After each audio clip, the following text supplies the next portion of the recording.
going on, ladies and gentlemen? It's May 26th, and I'm back to the lab again. I know some of you have been missing these whiteboard reports, so hopefully I'll give you guys a good one today. And I'm going to talk some Trump's trip, Seth Rich, and then just a few interesting science disclosures that I've seen out in the mainstream there. But first of all, Trump's trip. Now, there's a lot of shenanigans that are going on overseas, and hopefully I'll give you some observations here that'll help you really read between the lines and kind of peel back the layers, right? See things a little deeper. And honestly, what I think's going on, again, complete personal observation, is that he is being made to look like a complete fool over there. They are disrespecting him, and he's having to play along with some of their games because he's not, let me tell you, he's not enjoying some of the people that he's having to meet over there. And I'll tell you, the elites that are meeting him are not happy people as well. We saw the pictures of him with the Pope, for instance, and the Pope just completely stone-faced and Trump in his big cheesy grin. And we've heard the stories of him and Macron,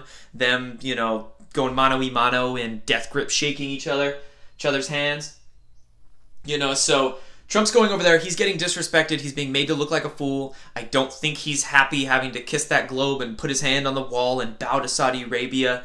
But here's the big thing. Trump is basically putting on a show of force. I mean, I saw some stories being run how he essentially pushed some guys out of the way to get into the front of a photo opportunity or something to that effect while he was at the NATO meeting. But he's having to do that because he is getting, the elites do not like him there, especially this guy, the Pope. And I'll talk a little bit more about that in a minute. But what was really interesting, I listened to his NATO speech yesterday, and I wrote down Trump card here.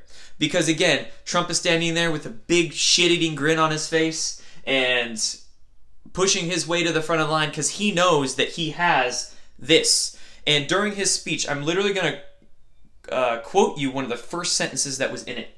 He said, he called out the alliance. He literally said, "I'm honored to be here with members of an alliance that have promoted safety and peace across this world." And he actually mentioned this word a couple times. So what I think Trump is doing is he is, you know, if you don't understand the deeper aspects of what's going on geopolitically, you might miss this. But he is calling out the very people he is speaking against with blatant double entendres. And not only is he spoken about being part of an alliance, but he is discussing that they need to save the children. He was denouncing terrorism, and what he was doing in his speech is discussing the recent Manchester terror attack. But again, and I've said this before in other videos, you have to be very keen on what he's saying because there's always the double entendres when you see what's being said behind what's being said.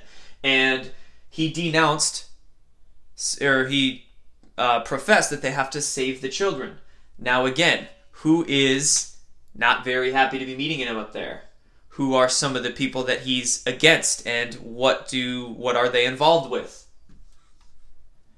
A little bit more on that in a sec. I don't want to get into that stuff here, but again, I'm just giving you examples of how you can see what he's really saying. And he denounced terror, right? So he even had a moment of silence for that Manchester false flag attack that was a blatant false flag. I mean, they're just getting more obvious and more obvious as time goes on. And what does Trump also do at his NATO speech? He showed off a piece of 9/11. He actually had a piece of the North Tower there that he was showing in solidarity to his NATO allies. Now I want to bring a point into the picture really quick that actually not a lot of people don't really know. There's a video of Trump out there pretty blatantly describing 9/11 as being a controlled demolition, as being essentially a false flag. And actually, I still find people that don't really know about this and haven't seen this video. I'll link it down below. But Trump knows. Trump knows 9/11 is, I wrote right here, the falsest flag of them all. He knows very well what that is. And he was denouncing the terrorism to the NATO states. Again, you have to understand what's really going on geopolitically. The NATO states are funding ISIS. They're funding the very people that are pulling the false flags. So Donald Trump is basically saying, you guys are not doing enough to end terrorism. Showing them a piece of 9/11 right there, it's just it's blatant message right to the deep state. So that's what I'm seeing. That's what I'm personally seeing when I read between the lines. And the G7 meetings are going on right now, so it's going to be very interesting to see how this all plans out through that, and then how it all plans out afterwards, right? All the geopolitical positioning that's going to happen in the weeks ensuing all of this, because this is a pretty interesting trip. I know a lot of people are getting triggered by it superficially, but again, deeper stuff, people. And then Seth Rich. Okay, I want to get into Seth Rich because, of course, this is a massive story right now that a lot of people need to be talking about and need to keep hounding home for many reasons. First of all, because it's very real. That's one of the reasons. And there's been a lot of cover your ass stuff in the mainstream media, as we know, them just blatantly calling it a conspiracy theory and fake news strikes again, because they're trying to put the kibosh on it. They're trying to suppress it. And they're trying to suppress it so much that they paid a family spokesperson to come out and call it false. But again, it looks like this spokesperson that the mainstream media is pushing is very well paid, and paid by the DNC itself.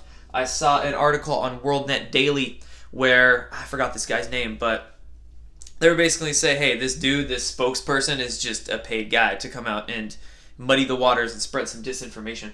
And then, again, the obvious MSM discrediting campaign I just mentioned, and the reason they're doing this so fervently and really attacking this issue with all the trolls they can find and all the internet trolls that are rolling around this issue, because this is the straw, in my opinion, that's really going to break PG's back. Now, I'm just going to tell you, this doesn't mean parental guidance. I'm sure you can guess what PG means in this context here. But I think this Seth Rich story, again, we have to keep talking about it and keep pressing this issue, because it's going to be that straw that really exposes into certain names and certain issues that I don't want to get into here, but that need to be exposed. So this is, and it keeps blowing up. We have Kim.com talking about it, and his Twitter is just, he will not shut up about this issue on his Twitter. And Sean Hannity is even feeling it, because he, I believe, was going to report on the Seth Rich issue on Fox News. But again, Fox News, not only did Fox News report on the Seth Rich story, but right, they were going to let Hannity do it, but they started catching so much flack from the real corporate media outlets like WAPO and BuzzFeed and all those, that they had to cancel their stories and kind of put a hush on it. So there's a huge attack. There's a huge attack about this. So you bet your ass that I'm going to keep talking about it. And also, what's really interesting, and a point that I want to make here, is Fox News. Fox News has really been surprising the crap out of me lately, because I honestly think that there's been somewhat of a purging of that media institution, and they've been reporting quite a bit of truth. I mean, they try to report the Seth Rich story. There's been a lot of interesting science disclosures I've seen come out of Fox News. So, and I mean, shoot, Sean Hannity was trying to do his thing up there. So, interestingly enough, I mean, like 4 or 5 years ago, I absolutely hated Fox News. They were like the worst of the worst, especially during the Bush years, right? But now it's like some people were purged out. I heard even a story of like their CEO, something happening to their CEO. I'm not sure on that, so I'm not going to go any farther there. But then we know Bill O'Reilly left, so I think a lot of purging occurred, and there've really some white hats, you could say, may have gotten into this institution to start putting some things out there. And not only in regards to this stuff, but also, I mean, a lot of science disclosures. There was an article I just found on Fox News that came out yesterday where they said, literally, alien life, this is the headline of it, alien life might already be in our galaxy. And this wasn't on like a weird news page, this was on Fox News Tech. So they were wanting you to take this story somewhat seriously, putting it out there like that. Very interesting that they'd put a headline like that. And also on space.com, right? Getting into the science disclosures here. They ran an article that I saw where they were discussing our military, American military, actually preparing for an alien space threat, as if they were having to battle like bad aliens that came from outer space or something like that. So they're seeding, right? The MSM is seeding our consciousness with these stories. With stories about extraterrestrials, whether it may be already in our galaxy or as if our military has to attack them, which I won't get too far into that now, but might very well be the case in some instances.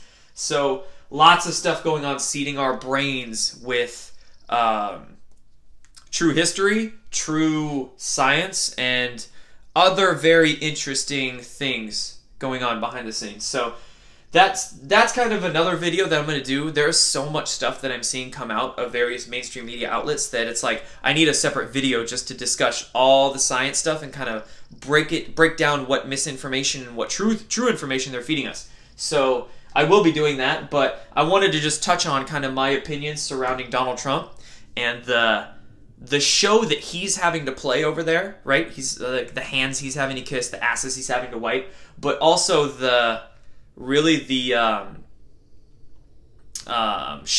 do I want to say? You could say the messages he's sending. I guess that's the best way I could put it. The messages he's really sending out there, saying, and he even mentioned during his speech, like all the people he met with, they want to change things fast. And the reason I think they want to change things fast, and he mentioned that, is because he basically gave them the Trump card. And he said, if you guys don't get on the train, you're going to be taken down. And then Seth Rich is exposing it. It's really interesting. I mean, this is kind of what's happening in America while Trump went overseas. So it's like he's letting it really burn in America here. And then, I think some really interesting things are going to happen when he gets back. So anyway, that's May 26th. Do a video soon on some good science stuff for you. And I'll be talking to you guys shortly here. Peace out.